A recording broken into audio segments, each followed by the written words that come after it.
An increase in the number of fatal crashes on I-44 is drawing concerns from local authorities, especially as roads will soon become busier with the holiday season. A lot of people are focusing on the safety of the interstate as MoDOT works on its Forward 44 plan. That plan would create areas with up to 6 lanes to help with congestion, including on a stretch of the interstate by Joplin. As work is planned, fatal crashes continue to be a concern. KOAM Samantha Walker has more. Each one of those individuals, that's a husband, that's a father, that's a wife, that's a child, it's somebody to somebody else. Every day, I-44 sees speeds upwards of 70 miles an hour and thousands of vehicles driving between its lanes. It's clear that a trip down that interstate doesn't come without risks, but an increase in the number of fatalities on I-44 is drawing concerns. So we are seeing that increased pattern when you look just that year-to-date time frame for each one of those years. The Joplin Police Department is just one agency who might respond to a fatal crash on I-44.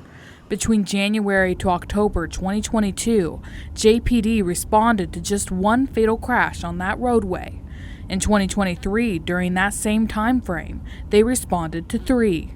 In 2024, that number was up to 4.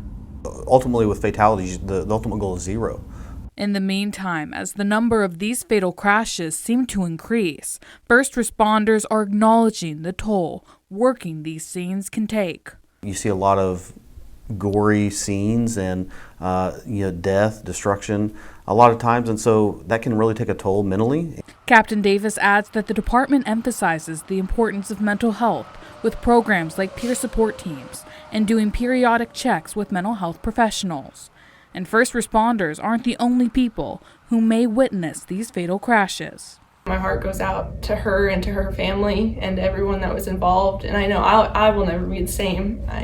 Eliasa Foster saw a fatal crash scene that claimed the life of a 22-year-old woman. She says it's something that will stay with her.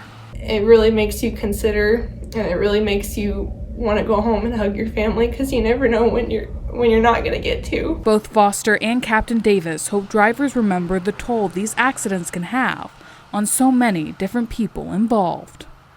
He says when you take to the roads, especially during this busy holiday season, you should put the phone down and keep safety in mind. We know that there's going to be an increased number of people on the roadways, especially during the holiday seasons, and so we just ask people take that extra time, drive safe, practice those safe driving behaviors, put your phone down, pay attention to the roadway, reduce your speed, increase your following distances, and make sure you're yielding to traffic as you should be. Reporting in Joplin, Samantha Walker, KOAM News. Missouri's hands-free law, which prohibits drivers from using handheld devices while driving, will be enforced starting on January 1st. Captain Davis says he hopes to see a decrease in crashes when officers begin issuing tickets to distracted drivers.